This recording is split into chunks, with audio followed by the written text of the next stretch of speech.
Ben, on démarre ce bulletin d'information avec cette histoire d'Engler qui revient encore une fois pratiquement un an après, avec cet arrêté du préfet qui suspend temporairement les travaux d'exploitation agricole, plutôt de l'assiette foncière, objet du différend.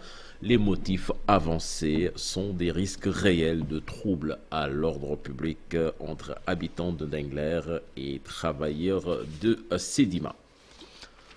Parlons politique à présent. La fiabilité et la cohérence du fichier électoral confirmé par des experts internationaux qui ne fait pas l'unanimité. Le plénipotentiaire du parti PASTEF parle de non-respect de la méthodologie de l'audit du fichier, mais le pôle de la majorité, quant à lui, pense que ce rapport va régler définitivement le problème qui persiste autour de la fiabilité du fichier électoral. C'est un sujet signé Fatimata Touré et Mohamed Dian. Dans le rapport provisoire, les experts internationaux relèvent la cohérence et la fiabilité du fichier électoral. Le plénipotentiaire du parti PASTEF reste sceptique et remet en cause la méthodologie des auditeurs. S'ils avaient fait un audit sur pièce et sur place, ils auraient pu, par exemple, constater que les supports ayant servi à la construction de ce fichier électoral-là, je veux parler des formulaires d'inscription sur les listes électorales, je veux parler des cartes d'identité qui ont servi à certains pour s'inscrire sur les listes électorales. Donc, puisqu'ils n'ont pas fait cet audit sur pièce et sur place, ce qu'ils ont dit ne peut pas nous engager. Une affirmation non partagée par le plénipotentiaire du pôle de la majorité. Si aujourd'hui des experts indépendants arrivent à la conclusion que le fichier est fiable, qu'il n'y a pas de doublons, qu'il n'y a pas de bureau fictif et que le fichier respecte les normes, nous ne pouvons que nous en féliciter. Toutefois, des recommandations ont été formulées par les experts internationaux. Au lieu que le parrainage soit seulement un parrainage citoyen, il faut donner le choix aux candidats de pouvoir être parrainés par des élus ou de pouvoir être parrainés par des députés. Il y a des recommandations quand même qui sont pertinentes. C'est par exemple cette recommandation-là qui renforce le droit de l'opposition d'accéder au fichier électoral, mais également le droit à l'information électorale des électeurs. L'audit du fichier faisant partie des exigences de l'opposition, le Front national de résistance attend son face-à-face avec la presse pour afficher sa position. Puis le bras de fer entre le pouvoir et l'opposition, donc à propos de cet audit du fichier et la date des élections qui se poursuit. Et le moins que l'on puisse dire, c'est que l'opposition regroupée autour du Front de résistance nationale qui a boycotté, rappelons-le, les travaux de la commission politique du dialogue national, n'entend pas lâcher du lest. D'ailleurs, elle doit se prononcer au cours d'une conférence de presse ce mercredi sur le rapport d'audit du fichier électoral ainsi que sur le respect du calendrier électoral, à propos duquel un consensus n'est toujours pas à trouver concernant les dates, plutôt la date des élections locales prévues pour au plus tard le 31 janvier 2022. Des périmètres maraîchers menacés de disparition à Kayar avec la découverte du zircon. La société AIG SA, chargée de l'exploration et de l'exploitation, est sur un rayon de 10 km, ce qui a pour conséquence la disparition de centaines d'hectares cultivables, d'où la colère des producteurs maraîchers de Kayar. Explication dans cette correspondance signée Charente Diop et Seylatir. Nous n'allons pas accepter de céder des centaines d'hectares de terres cultivables pour un projet d'exploitation du zircon à une société privée. C'est le cri du cœur lancé par les maraîchers de Kayar pour dénoncer les tentatives de spoliation foncière. On ne peut pas concevoir nos terres cultivables qu'on puisse le donner à une société privée qui va rechercher des minéraux roux et que ce minéraux roux peuvent nous porter préjudice. Avec le petit peu de terres que nous avons, nous ne sommes pas prêts vraiment à céder nos terres et que nous disons à la société AIG qui est le preneur qu'il est non grata au niveau de la commune de Kayar parce que nous ne l'accepterons pas. Ces agriculteurs se désolent de la situation. Pour eux, les actes posés par les autorités vont dans le sens de tuer l'agriculture à Kayar et dans la zone des Niayes. Kayar occupe 30% de la production nationale. Donc, si une société doit venir ici pour prendre nos champs, les conséquences seront désastreuses. Cette année, les rendements sur les pommes de terre ont été estimés à plus de 40 000 tonnes, voire 45 000 tonnes. Kayar peut couvrir 4 mois, voire 5 mois le Sénégal, voire la sous-région.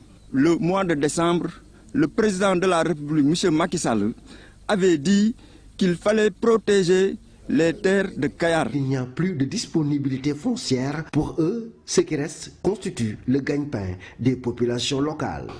Et puis l'inauguration de l'autopont Lobat-Fall à Pékin, c'était hier. La circulation est ouverte sur cette infrastructure. Pour le ministre de l'infrastructure, des infrastructures plutôt, il s'agit d'un ouvrage qui va améliorer la mobilité urbaine à l'entrée de Pékin. Mansour Faye annonce également le démarrage prochain des chantiers des autoponts de Kormassar et de Cambérène, entre autres. Certainement, vous l'entendrez dans le journal en Wolof. Nous parlons éducation à présent avec l'anticipé de philosophie qui se fera désormais en même temps que les épreuves générales du baccalauréat. Un vieux combat des professeurs de philosophie qui vient de connaître une issue favorable. Fatou Bintou Conté.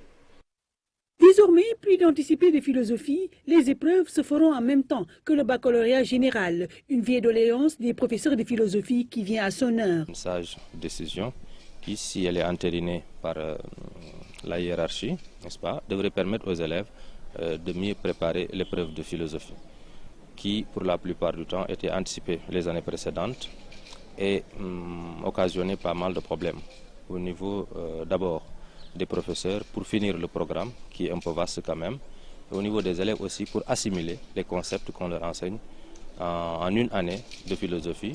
Après recensement, plus de 700 professeurs de philosophie ont été détectés, suffisant pour faire face aux déficits souvent décriés pour corriger les épreuves.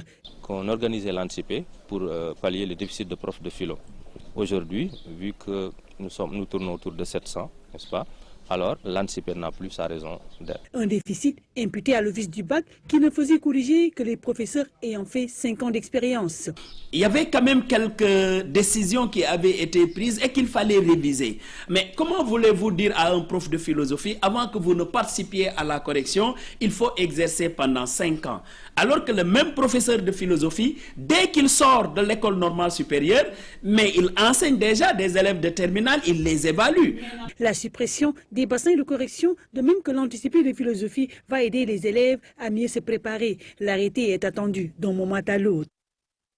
Des voix se sont soulevées pour dénoncer un manque de responsabilité des femmes dans les médias. C'était lors de la célébration de la Journée mondiale de la liberté de la presse. Ce fait dénoncé est-il vraiment une réalité dans nos rédactions? Élément de réponse dans ce sujet, signé Maïmouna Ndiaye et Diafaraba. Sokhna Fall et Aïcha Nying viennent de terminer leur réunion de rédaction. Nous sommes à des médias. Sokhna est reporter sportif. Quant à Aïcha, elle est polyvalente. Toutes les deux pensent que les femmes sont plus entreprenantes au sein des rédactions. Donc, elles méritent plus de considération. C'est la raison pour laquelle elles sont souvent donc envoyées sur le terrain et elles font tout le temps leurs preuves. On voit beaucoup plus de femmes que d'hommes sur le terrain actuellement. Moi, je pense qu'elles ont également les mêmes diplômes que les hommes. Pourquoi pas les responsabiliser davantage pour qu'elles puissent montrer ce qu'elles ont appris, ce qu'elles peuvent faire au niveau des rédactions. À Sud FM, la rédactrice en chef nous accueille. Ndeye Mariam Ndiaye pense que tout est une question de compétence. Il n'y a pas de distinction selon moi. Déjà quand on fait le dispatching des reportages, il suffit de dire pour tel sujet, si ce n'est pas un chef de desk ou bien un sujet bien déterminé avec un journaliste bien déterminé, mais tous les reportages, tous les journalistes doivent être capables de le faire, que l'on soit homme ou femme. Même si des avancées ont été notées quant à la place de la femme dans les médias, il reste des efforts à faire de l'avis d'Aïcha Nying. Après donc l'accouchement, elles ont besoin des congés de maternité. Peut-être c'est la raison pour laquelle on ne donne pas certaines responsabilités. Moi, je pense que ça ne doit pas être ça. Il est courant de voir dans les rédactions des rôles dévolus aux hommes ou aux femmes. Une discrimination dans les reportages qui indigne parfois. Merci à vous, Maïmouna Ndiaye. L'actualité internationale à présent avec vous, Mortala, que nous saluons déjà. Bonjour, Mort. Bonjour, cher Tidiane. Actualité internationale que nous démarrons au Mozambique avec ce trafic en tout genre. C'est vrai que la crise sécuritaire au Cabo Delgado ne pèse pas seulement sur l'économie légale, notamment sur l'arrêt total, l'arrêt des activités gazières de Total après l'attaque fin mars de la ville de Palmon. Cette crise a aussi un impact sur les réseaux de trafiquants dans toute la région, dans la province de l'extrême nord du Mozambique à la frontière tanzanienne. L'insurrection armée née en 2017 monte en puissance. Elle a fait allégeance à l'État islamique et l'intensification du conflit avec les forces gouvernementales pousse les passeurs à modifier leur trajet. Et puis au Tchad, c'est le mouvement Wakitama. C'est un mouvement composé d'organisations de la société civile et de partis politiques d'opposition qui mène la contestation populaire contre les nouvelles autorités de transition. Et puis en République démocratique du Congo, les noms des gouverneurs militaires du Nord Kivu et de l'Ituri sont connus. Ils devraient prendre leurs fonctions ce jeudi, date du début de l'état de siège décrété par le président Félix Tshisekedi. Au cours d'une conférence de presse, les porte-paroles du gouvernement, de l'armée et de la police ont expliqué et rassuré sur les conditions de cet état de siège qui inquiète parfois la population. On termine avec cet accident de métro, ça s'est produit à Mexico, la capitale du Mexique. Le pont sur lequel roulait une rame de métro s'est effondré. Le bilan, encore provisoire, fait état de 20 morts et de plusieurs dizaines de blessés. C'est tout, cher Tidiane, pour cette revue, pour cette, que dirais-je, cette page internationale. On n'en est pas encore à la revue des titres. Bon, Aston Bentham va encore t'attaquer de cette histoire de Gaël, mais bon, on sait que c'est l'habitude. L'habitude est une seconde nature. Elle comprendra qu'on ne tire pas sur l'ambulance. Voilà, c'était là la première tasse actu de ce matin, mais je te rassure, il n'a pas bu. Hein. Ah, j'espère bien. J'espère bien. Merci beaucoup, Mortala, pour cette première tasse actu. Merci beaucoup aussi à Cher Tidiane. Vous aurez la deuxième tasse, Inch'Allah, tout à l'heure, un peu à 8h. Et bien avant, un peu à 7h40, vous serez avec la Radio Futur Média, Georges Détier et Mohamed Alimou, qui reçoivent ce matin Maître Moussa Bokartiam, agent judiciaire de l'État, mais aussi maire de Ourossogui. En attendant, Info Matin se poursuit sur la télévision Futur Média. Et tout de suite, ce sera pour la revue des titres avec Mortala Gaye.